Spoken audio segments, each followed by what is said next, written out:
Hi there, welcome back to the channel. My name is Fred Macedo and I'm here with my friends Rosalie, Ruben, Rosangela, and we are here for another Gospel at Home. Before we start, I'm going to ask Rosangela for our initial prayer.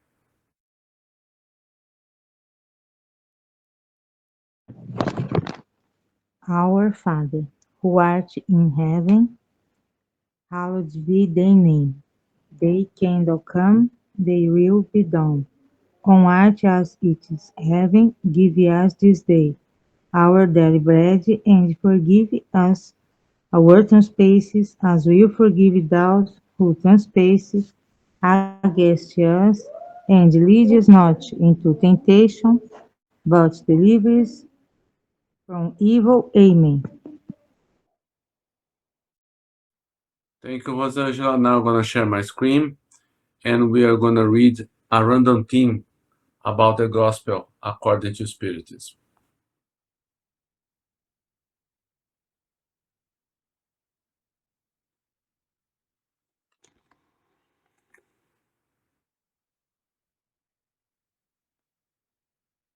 Disincarnate enemies. Spiritists have still other reasons for being tolerant of their enemies.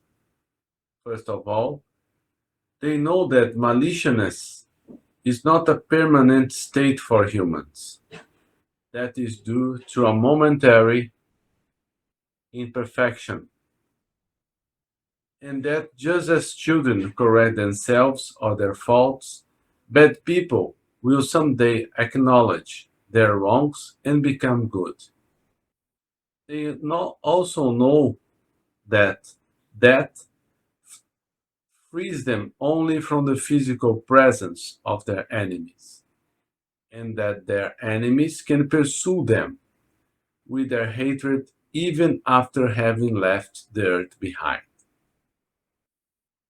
That their vengeance thus fail in its objective, and, to the contrary, has the effect of causing a greater irritation that can continue from one existence to the next.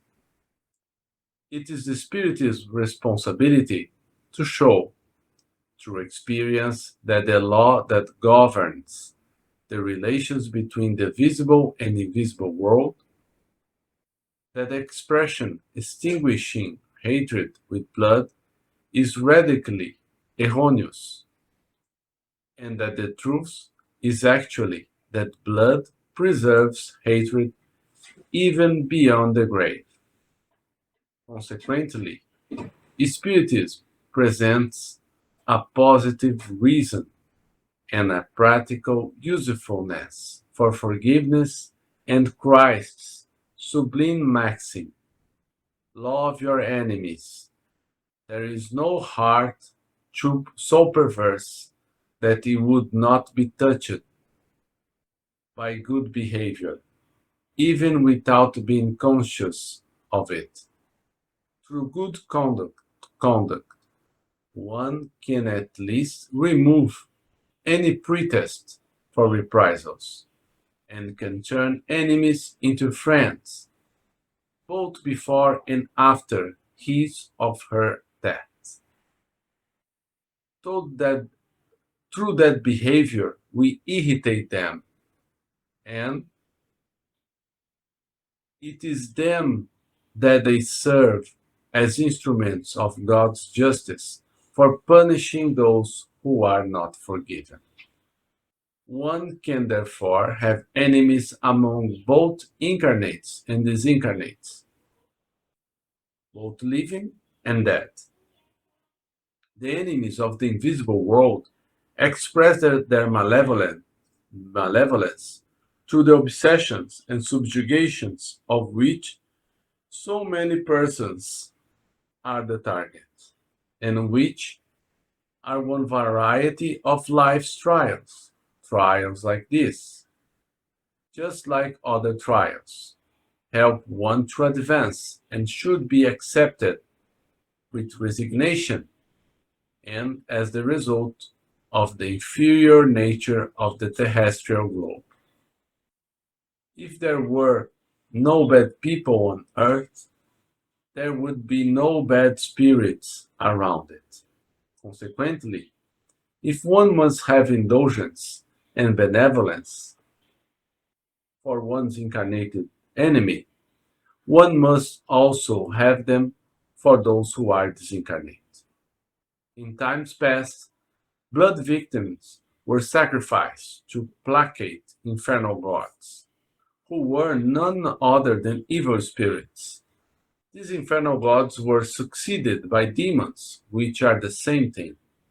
Spiritism has come to show that these demons are none other than the souls of bad people who have not yet gotten rid of their material instincts. That nothing can placate them except the sacrifice of one's hatred. That is, by showing them charity.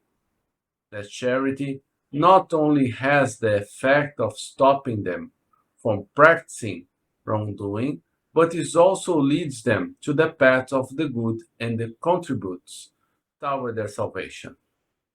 It is thus that the maxim, love your enemies, is not limited to the narrow circle of the earth and the present life, but is part of the great law of universal solidarity and fraternity. Okay, what can we say about this passage? We also we have seen in the cinema a lot of times that people seeks revenge for the evil that fall upon them, and this is wrong because um, death doesn't extinguish hatred. It makes it stronger because our life continues after the death of our physical body. So we must um, make efforts to walk with those that has done evil to us. In other terms, in other words, we have to forgive them because when we forgive, we set us free. And this does not mean that forgiveness implies that uh, the people who have done wrong with us doesn't have to atone for their sins because God's law is written in our conscience and we cannot evade the consequences of our actions. So if we are caught in a situation that we were hurt, we must forgive because when we forgive, we let God's law come into action, the law of cause and effect.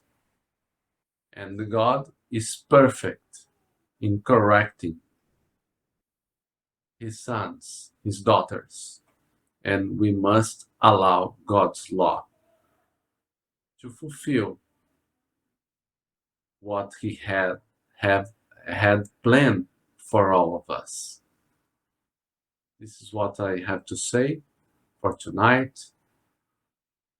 I gonna thank Jesus for all of us for this opportunity to make a gospel in English, so it can spread this knowledge to more people than just us that speak Portuguese.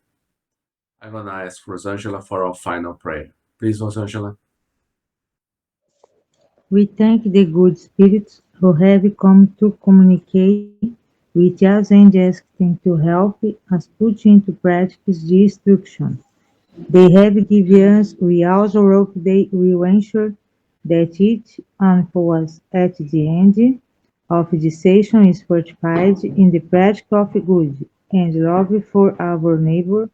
We also wish these lessons may be useful for the suffering, ignorant, or vicious spirits who be able to attend this meeting and for whom we implore the mercy of God. God bless you all. Thank you.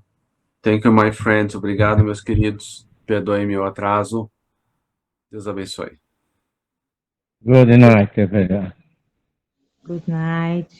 Deus.